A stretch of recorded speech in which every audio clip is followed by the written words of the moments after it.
অসীম মেহেরবান এবং বিশেষ করুণাময় তিনি, যিনি রহমান এবং রহিম।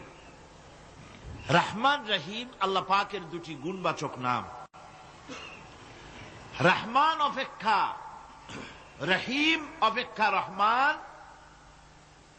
এটা হচ্ছে বেশি ব্যাপক অর্থবোধক, যার জন্য তাফসীরে বলা হয়েছে আর রহমানু যুর রাহমাতিশ শামিলা বিজামিল খালায়েক ফিদ দুনিয়া ওয়াল মুমিনিনা ফিল আখিরাহ।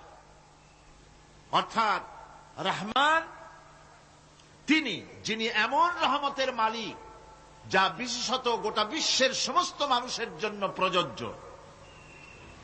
আর রহিম হচ্ছে শুধু কিয়ামতের দিন পৃথিবীতে রহমান তিনি দয়াবান পৃথিবীর সমস্ত মানুষের জন্য, এবং কিয়ামতে শুধু মুমিনদের জন্য। রহমান কিয়ামতে শুধু মুমিনদের জন্য।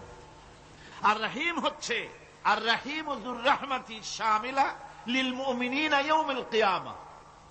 রহিম হচ্ছে শুধুমাত্র কিয়ামতের দিন আল্লাহ রাব্বুল আলামিন শুধু মুমিন লোকদের জন্য এই বিশেষ দয়া কিয়ামতের দিন করবেন।